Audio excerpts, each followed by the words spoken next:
નમસ્તે વિદ્યાર્થી મિત્રો, હું વાજા નિધિ મારી યુટ્યુબ ચેનલ નિધિ સ્ટડી પોઈન્ટમાં આપ સર્વે વિદ્યાર્થી મિત્રોનું ફરી એક વખત હાર્દિક સ્વાગત કરું છું। આજે આપણે જોવું છે ગુજરાતી વ્યાકરણ, જે ધોરણ 9-10ના વિદ્યાર્થીઓને પણ કામ લાગી શકે, તેમ પણ કોઈ પણ સ્પર્ધાત્મક પરીક્ષાની તૈયારી કરતા ઉમેદવારો માટે તેમજ આવનારી ટાટ એસ અને ટાટ એચએસ માટે પણ ખૂબ જ ઉપયોગી છે। તો શરૂઆત કરીએ। આપણે લેક્ચર 1 છે, જેમાં આપણે શીખવાનું છે વર્ણ વ્યવસ્થા। વર્ણ વ્યવસ્થા કોને કહેવાય છે? તો જો ભાષાનો સૌથી નાનામાં નાનો એક ઘટક, સૌથી નાનો ઘટક કયો છે? તો કે ધ્વનિ છે। એને અવાજ પણ કહી શકીએ ને નાદ પણ કહી શકીએ છીએ। ત્યારબાદ આ ધ્વનિ છે એને આપણે કેટલા બે ભાગમાં વહેંચી શકીએ છીએ, સ્વર અને વ્યંજન। હવે આપણે સ્વર વિશે માહિતી મેળવીએ। સ્વર કોને કહેવાય છે? તો કે જે ધ્વનિને સ્વતંત્ર રીતે ઉચ્ચારી શકાય તેવા ધ્વનિને શું કહેવાય છે? સ્વર કહેવાય છે। એવી ધ્વનિ કે જેનો સ્વતંત્ર રીતે શું થાય, આપણે બોલી શકીએ, સ્વતંત્ર રીતે ઉચ્ચાર થાય છે। અને બીજી વસ્તુ કે હવા અવરોધાયા વિના બહાર આવે। જ્યારે જે સ્વર છે એ કેવા છે? તો કે હવા અવરોધાયા વિના બહાર આવશે। પરંપરા સ્વર કેટલા છે? તો કે 13 છે। અ, આ, ઈ, આ, પછી હસ્વ ઈ, દીર્ઘ ઈ, હસ્વ ઉ, દીર્ઘ ઉ, રૂ, એ, ઐ, ઓ, ઔ, અને અહ। એટલે 13 છે એ આપણે નાના હોય ત્યારથી ભણતા આવીએ છીએ। પણ જો માન્ય સ્વર તમને પૂછે તો માન્ય સ્વર કેટલા છે? 11 છે। અ અને છે એનો સમાવેશ તેમાં થતો નથી। શા માટે અ અને નો સમાવેશ નથી થતો? તો એટલા માટે કારણ કે અ અને નું છે સ્વતંત્ર ઉચ્ચાર નથી થતો। પણ જો તમે બોલો અહ, તો એમાં સાથે સાથે બોલશો એટલે મ ભેગો બોલાય છે, અહ એમ બોલશો એટલે ભેગો ભેગો નો પણ સ્વર નીકળે છે। તેથી તે સ્વતંત્ર રીતે ઉચ્ચારી શકતા નથી। તેથી આપણે એ બંનેને શું કરી દઈએ છીએ? રદ કરીએ છીએ। અને આપણે માત્ર કેટલા? તો કે 11 સ્વર છે એને આપણે માન્ય રાખીએ છીએ। તેવી રીતે ભાષા વિજ્ઞાનની નવી સમજ મુજબ, તો જો ભાષા વિજ્ઞાનની નવી સમજ મુજબ કેટલા છે? તો કે 8 સ્વર છે।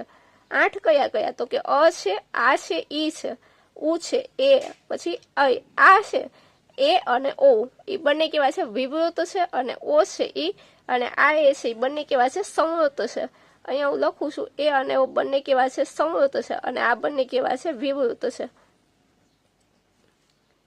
એ રીતે આપણે આગળ જોઈએ। ઉચ્ચારણની દ્રષ્ટિએ બે પ્રકાર, ઉચ્ચારણની દ્રષ્ટિએ પાછા સ્વરના કેટલા બે પ્રકાર પડે છે। તો કયા કયા? તો કે ઉચ્ચારણ જો લાંબુ હોય તો એને આપણે શું કહીએ છીએ? દીર્ઘ સ્વર કહીએ છીએ। જેનું ઉચ્ચારણ કેવું થાય? લાંબુ થાય, એવા એને આપણે શું કહીએ છીએ? દીર્ઘ સ્વર અથવા તો ગુરુ સ્વર કહીએ છીએ। જેમ કે આ છે, પછી દીર્ઘ ઈ છે, દીર્ઘ ઉ છે, એ છે, ઔ છે, ઐ છે અને ઓ છે। આ 7 કેવા છે? દીર્ઘ સ્વર છે।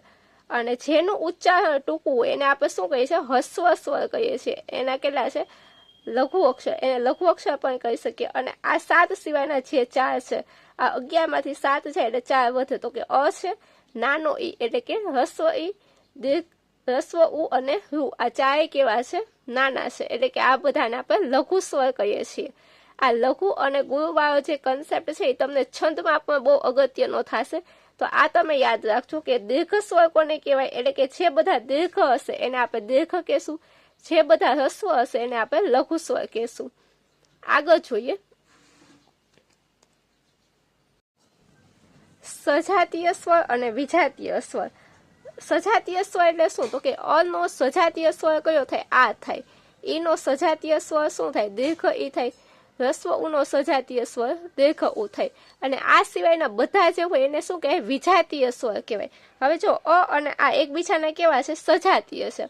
પણ એ સિવાય કયું કયું વધે છે? તો કે મોટો ઈ, નાનો ઈ, મોટો ઉ અને નાનો અને હું, આ બધા એના માટે કેવા છે? વિજાતીય છે। સજાતીય એટલે એક જ સરખા અને વિજાતીય એટલે કે અલગ અલગ। તો જોઈએ આમાં પણ ઈ નો સજાતીય સ્વર મોટો ઈ છે, જ્યારે ઈના વિજાતીય કયા છે? તો કે અ છે, આ છે, ઉ છે, ઉ અને રૂ, આ બધા એના કેવા છે? વિજાતીય સ્વર છે।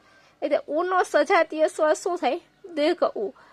પણ ઉના વિજાતીય સ્વર કયા છે? અ, આ, ઈ અને રૂ। તો જો એની સિવાયના બધા શેમાં આવશે? વિજાતીય સ્વરમાં આવશે। તો તમને ઘણી વખત 1-2 પ્રશ્નોમાં સજાતીય અને વિજાતીય પણ પૂછી શકે છે। ત્યારબાદ જે સ્વરનું ઉચ્ચારણ સ્થાન, આ પણ ખૂબ અગત્યનો છે। ઘણી બધી પરીક્ષાઓમાં આવા પ્રશ્નો પૂછાય છે। તો કે અ અને આ એ બંને કેવા છે? કંઠ્ય। ઉચ્ચારણ સ્થાન એનું કેવું છે? કંઠ્ય। જ્યારે તમે અને આ બોલશો ત્યારે તમને શું થશે, તમારા ગળામાં, તમારા કંઠમાંથી આમ અવાજ નીકળતો હોય એવું લાગશે. એવી રીતે ઈ છે અને મોટો ઈ છે, ઈ બંને કેવા છે તાલવ્ય, એટલે કે તાળવેથી આપણે બોલતા હોય એવું આપણને ફીલ થાય છે. તે રીતે ઉ અને લાંબુ કેવા છે ઓષ્ઠ્ય, એટલે કે હોઠેથી આપણે બોલતા હોય એવું આપણને લાગશે. એટલે રૂ છે એ કેવો છે મૂર્ધન્ય છે. મૂર્ધન્ય મીન્સ કે જ્યારે આપણે બોલીએ છીએ ત્યાં આપણને રૂ કેવી રીતે સંભળાય છે, તો કે તાળવાની ઉપરથી આમ તાળવેથી જેવો શબ્દ નીકળતો હોય એવું આપણને લાગે છે. એ છે અય છે એ કેવા છે કંઠ અને તાલવ્ય બંનેના ભેગા. કંઠ તાલવ્ય ભેગું છે અને ઓ અને અય એ કેવા છે કંઠ્યો કંઠ્ય છે. તો જો અહીંયા આપણે આજે છે ને સ્વરની વાત પૂરી કરી. આટલી વસ્તુ આપણે સ્વરમાં શીખવાની હતી. સ્વરમાં આપણે શું શીખ્યા, તો કે માન્ય સ્વર કેટલા છે, પરંપરાગત સ્વર કેટલા છે, અને ભાષા નવી જે ભાષા દ્રષ્ટિને આધારે કેટલા સ્વર છે, વિજાતીય સ્વર અને સજાતીય સ્વર, સ્વરોનું ઉચ્ચારણ સ્થાન, અને દીર્ઘ સ્વર અને લઘુ સ્વર, એની વાત આજે આપણે કરી. આવતા લેક્ચરમાં આપણે સ્ટાર્ટ કરશું વ્યંજન, અને વ્યંજનના કેટલા પ્રકાર છે, કેવી રીતે, એ બધી ચર્ચા આવતા લેક્ચરમાં કરશું. ત્યાં સુધી મને રજા આપો. Thank you so much.